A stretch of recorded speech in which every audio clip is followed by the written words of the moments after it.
오늘 1절에서 보라 이런 단어가 나옵니다. 성경에서 보라 할 때는 느낌표를 한 10개를 붙여야 돼요.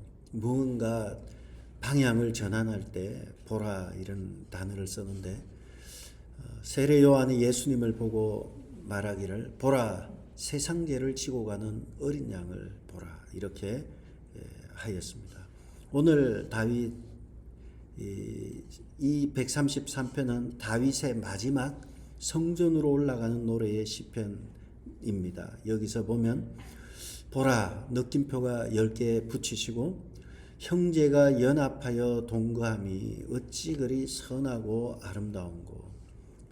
형제가 연합하여 동거한다는 것은 여기서 우리는 형제로 되어 있지만 원문에는 하나님의 백성들이 하나가 되는 것, 한 마음이 되어서 함께 사는 것이 얼마나 아름다운가, 선하고 즐거운가 이렇게 표현하고 있습니다. 그러므로 여기서 형제는 하나님을 믿고 섬기는 신앙 공동체를 말합니다. 하나님께서는 형제가 연합하여 동거하는 것, 이 공동체를 중시 여기셨습니다. 개인의 신앙도 중요합니다.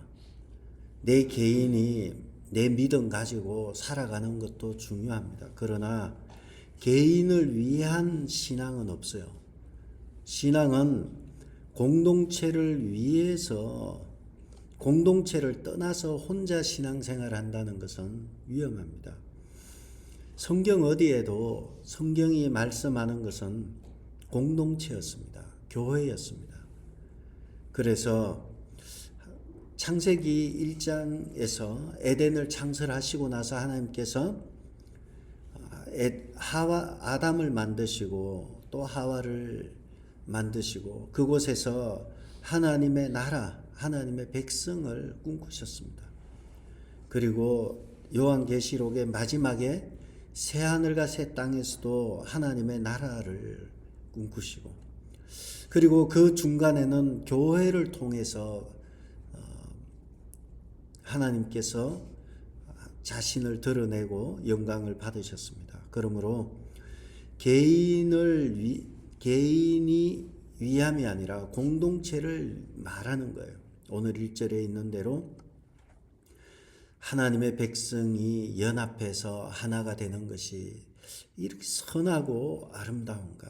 여기서 선하다, 아름답다는 사람에게 잘 쓰는 표현은 아니에요. 여호와는 선하시며 그 인자하심이 영원함이로다. 하나님과 관련되어서 선하다라는 단어가 나와요. 우리가 생각하는 착하다 이런 뜻이 아니에요. 여기서 선하다는 것은 하나님이 원래 만들어 놓은 목적에 딱 맞는 것이 가장 보기가 좋고 선한 거예요. 하나님이 세상을 만드시고 보시기에 심히 좋았더라. 이 선하다는 거예요. 토브라는 히브리어 단어입니다. 마찬가지로 하나님이 공동체가 있는데 교회 공동체가 있는데 서로가 하나가 되어서 한 마음이 되고 마음이 하나고 생각이 하나가 되어서 있다면 이 공동체가 하나님 보시기에 너무 선하고 아름다운 거예요. 하나님께서는 이 공동체에 대해서 이야기하고 있는 것입니다. 신약시대 교회의 출발은 오순절에 성령 강림으로 인해서 교회가 탄생하게 됩니다. 이때도 성령 강림이 한두 명에 임한 것이 아니라 마가의 다락방에 모인 120명 그 전체에게 성령이 바람같이 불같이 임했습니다. 교회의 탄생이 일어났고 이것은 공동체를 떠나서는 혼자서 신앙생활 하는 것이 옳지 않음을 말하고 있습니다. 초대교회 일부 그리스도인들이 이단의 특징은 일부 그리스도인들이 교회 공동체에서 빠져나와서 개별적으로 행동을 하고 개별적으로 신앙생활을 한다고 하는 것에서 많은 문제가 발생하였습니다. 사실 우리가 한나의 이야기를 통해서 알 수 있는 것은 한나가 성전에 갔을 때 종교 지도자들의 부패한 모습 앞에서 떠났더라면 그는 사무엘을 출생하지 못했을 것입니다. 교회는 하나님이 소중하게 여기는 곳이 교회입니다. 그래서 히브리서 기자는 히브리서 10장에 보면 이런 얘기를 합니다. 교회 성도 구성원들 너희가 서로 돌아보아서 사랑과 선행을 격려하며 모이기를 피하는 어떤 사람들의 습관과 같이 하지 말라. 사랑과 선행을 격려하고 또 모임을 패하는 자들 하지 말라는 거예요. 그러므로 그날이 가까움을 볼수록 더욱 그리하자. 어떻게 하자는 건가 하면요. 교회가 서로가 사랑과 선행을 격려하고 모이기를 힘쓰라고 말하고 있습니다. 왜냐하면 그날이 가까울수록 사랑과 선행이 식어져 버리고 모임을 패하는 일들이 많아질 거라는 것입니다. 히브리서 기자의 얘기는 결국 모이기를 힘쓰라. 이거 교회입니다. 함께 모이는 것입니다. 그냥 모이는 것이 아니라 사랑과 선행을 격려하면서 모이라는 거예요. 히브리서 기자의 얘기가 이렇다면 바울의 이야기를 들어보는 것도 중요합니다. 바울은 이렇게 얘기합니다. 에베소서 4장 1절에서 3절에 주 안에서 갇힌 내가 너희를 권하노니 너희가 부르심을 받은 일에 합당하게 행하며 모든 겸손과 온유로 하고 오래 참음으로 사랑 가운데, 바울은 단어를 많이 써요. 겸손과 온유와 오래 참음과 사랑 가운데, 그 다음에 따라해 볼까요? 서로 용납하고 평안에 매는 줄로 성령의 하나 되게 하신 것을 힘써 지키라. 모이기를 힘쓰라는 히브리서 기자의 얘기와 바울은 성령의 하나 되신 것을 힘써 지키라는 바울의 이야기, 히브리서 기자의 이야기와 바울의 이야기가 동일합니다. 그들이 한결같이 강조하는 것은 교회였습니다. 그러므로 교회가, 성도가 사랑으로 하나 되고 그리고 서로 겸손과 온유로 오래 참음으로 하나 되는 공동체는 하나님에게만 쓰는 표현, 보시기에 심히 좋았더라. 그리고 형제가 연합하여 동거함이 어찌 그리 사랑스럽고 아름다운지, 어찌 그리 선하고 아름다운지, 선하고 아름답다고 말하는 것입니다.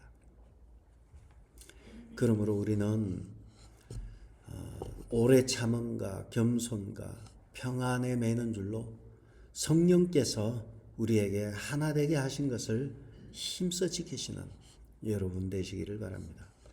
특별히 새벽에 이 추운 날, 오늘도 또 근데 제가 보기에는 많이 나오셨어요. 추운 날 성전을 찾아 나온 여러분들은 책임감이 훨씬 더 많아요. 큽니다. 늘 평안에 매는 줄로 성령의 하나 되신 것을 힘써 지키며 또 서로 사랑하고 격려하며 교회를 교회되게 하는 일에 여러분이 그 일을 감당하셔야 하는 것입니다. 이와 같이 하나님 안에서 하나 된 공동체는 어떤 일이 일어나는가, 그것이 2절에 나와 있어요. 어떤 일이 일어나는가 하면 2절에 같이 한번 읽어볼까요? 짧으니까. 머리에 있는 수염 곧 아론의 수염에 흘러서 그의 옷깃까지 내린 같고, 머리에 있는 보배로운 기름이 어디로 흘러가나요? 수염으로 가가지고 어디로 가나요? 수염에서 옷깃까지. 보배로운 기름이 머리에서 옷깃까지인데, 머리에 있는 보배로운 기름이 수염에서 옷깃까지 내렸다. 이것은 머리로부터 부어지는 기름을 말합니다. 이 기름은 어떤 기름인가 하면 2절에 보배로운 기름이라고 되어 있고요. 이 기름은 제사장 임직할 때 제사장의 머리에 부어지는 관유로 불립니다. 보배로운 기름, 어떻게 보면 거룩한 기름이 되죠. 제사장을 세울 때 붓는 이 거룩한 기름을 머리에 부었고 그 머리에 부은 기름이 수염으로 가고 그것이 옥기추로 내려간다는 것입니다. 이러한 이미지는 이것을 우리는 그림 언어라고 하잖아요. 그림처럼 보이는 거예요. 머리, 수염, 옥깃에 이르는 보배로운 기름, 거룩한 기름이 쭉 부어지는 이것을 통해서 위로부터 오는 하나님의 은혜가 넘치게 부어지는 것을 알 수 있습니다. 누구에게요? 연합해서 하나 되는 공동체에게 머리에서 쭉 기름이 부어지는 이미지가 나옵니다. 이것은 성전으로 올라가고 있는 사람들의 모습이 기름이 부어지는 것처럼 충만한 이미지가 있고요. 이것은 순례길에 예루살렘 성전을 향해서 순례길에 오르는 이스라엘 공동체 전체에게 제사장에게만 부어지는 이 놀라운 축복이 이제 성전을 찾아 나온 사람들에게도 부어진다는 것을 말합니다. 하나님을 향해 나아가는 오늘날 우리에게도 제사장에게만 부어졌던 거룩한 기름, 보배로운 기름 간유가 머리에 우리에게도 부어진다는 것입니다. 그래서 성경은 말하죠. 너희는 왕같은 제사장이요 거룩한 나라요 그의 소유된 백성이다. 왕같은 제사장으로서 하나님께서 우리를 거룩하게 하시는 것입니다. 또 하나는 기름을 붓는다는 이미지 속에는 기름이라는 것은 꼭 그런 건 아니지만 일반적으로 그렇게 보는 것은 성령을 말하는 경우가 많아요. 성령의 기름이 머리에서부터 쭉 부어지는 이미지. 그래서 이것을 오늘날로 본다면 성령의 충만함을 이야기하는 것입니다. 그래서 성령이 우리에게 충만히 부어지는 이러한 은혜가 임한다는 것입니다. 두 번째 보면 3절 보시면요. 3절 보시면 헐몬의 이슬이 시온의 산들에 내림 같도다. 헐몬의 이슬이 시온의 산들에 내림 같다. 첫 번째 2절에서는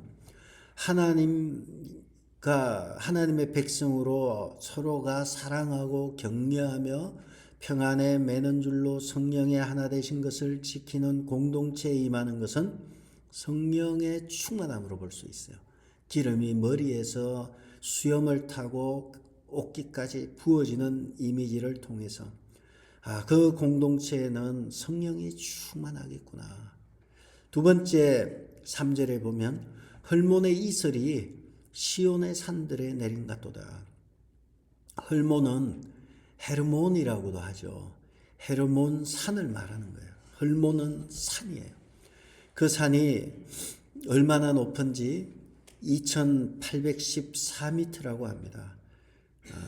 백두산보다는 70m 정도가 더 높다고 하는 헐몬의 산이 저 북쪽에 있어요. 북쪽에 큰 산이 있는데 거기에서 이슬이 막 내리는 거죠. 이슬이 내리면 그 이슬이 어디로 가는가 하면 헐몬의 이슬이 내려가서 강으로 지류로 가서 그것이 요단강이 되고요. 그 요단강이 쭉 내려오면서 중간에 갈릴리 호수가 나오고 또 거기서 쭉 내려가면 사해바다로 이어지는 거예요. 헐몬의 이슬의 양이 얼마나 많은지 성지순례 가서 성지순례 하는 사람들의 얘기를 들어보면 헐몬의 이슬에서 내려지는 거기에 큰 돌로 된 물길을 만들어서 예루살렘 지역까지 그 물을 콸콸 넘치게 한다는 거죠. 그 정도로 헐몬산의 이슬이 풍성하고 많이 내리고 그곳은 눈이 그렇게 있다고 합니다.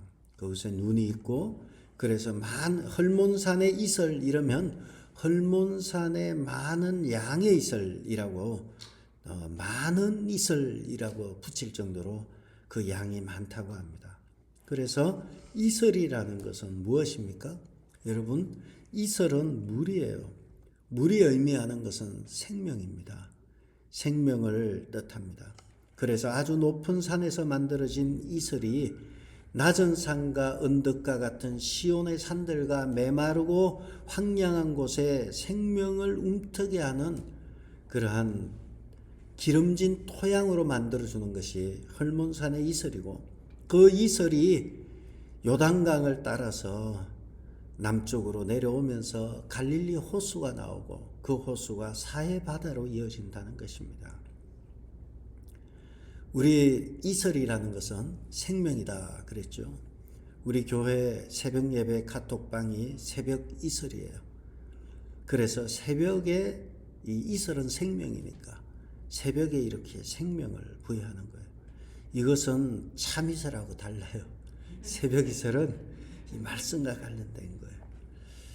순례자들이 예루살렘 성전을 올라가면서요, 두 가지 축복을 받는 거예요. 성전을 올라가면서 그냥 결론적으로 말하면 성령의 충만이에요. 보배로운 기름이 머리에서 내려서 수염으로 옥기수로 이어지면서 예배를 드리러 가는 그들에게 성령의 충만한 역사가 나타나고, 헐몬산의 이슬이 막 그냥 부어지는 이미지를 통해서 생명 충만이 되는 거죠. 성령이 충만해지고 생명이 충만해지는 역사가 나타나는 거죠. 성령의 충만함은 성령이 물 붓듯이 부어지는 이미지고, 헐몬산의 이슬은 많은 이슬이 온 생명을, 온 땅을 살리는 이미지로 나타나는 것입니다. 그러므로 우리가 하나님 앞에 서로 하나 되고 형제가 연합하여 동거하는 것, 하나 되고 서로 사랑하고 서로 위하며 하나 되는 공동체는 복을 받을 수밖에 없는 운명이에요. 주님이 주시는 성령의 충만함과 생명의 충만한 역사가 나타나는 것입니다. 그래서 하나님께서 우리 교회를 보시면서 어찌 그리 아름답고 선하고 아름다운가, 이 고백이 나와야 돼요. 교회를 보면서 교회가 너무 선하고 아름다워야 돼요. 오늘날 교회를 보면서 왜 이렇게 주님의 마음이 답답함을 느껴서 안 돼요. 그런데 현실은 주님의 마음이 답답한 것이 현실이에요. 왜냐하면 지금의 교회가 그렇고, 또 교회가 그러냐 그것이 아니죠. 사람들의 구성원이 그렇고요. 또 신학생들도 또 그렇고요. 마지막 때입니다. 마지막 때에 모두가 다 소돔과 고모라에 살다 보면 롯의 가장 큰 잘못은, 롯이 뭐 특별하게 나쁜 거 아니에요. 롯의 가장 큰 잘못은 소돔에 거하면서 그들과 먹고 마시며 생활하다 보니까 자기도 모르게 소돔의 문화에 빠져들어 버린 거예요. 오늘날 우리가 살아가고 있는 이 문화가 그렇습니다. 가만히 있다 보면 우리도 모르게 빠져들어갑니다. 그래서 우리는 몸부림치면서 하나님의 말씀과 기도로 거룩해져 가야 하고, 그리고 상식적이지 않게 일반적으로 상식적으로 보면 나를 한 대를 때리면 나는 두 대로 대갚아주면 아무 말 안 할 거다. 이것이 사람과의 상식이에요. 그러나 말씀에서 말한 대로 평안에 매는 줄로 성령의 하나 되신 것을 지키며 서로 위하고 사랑하는 교회를 말하는 거예요.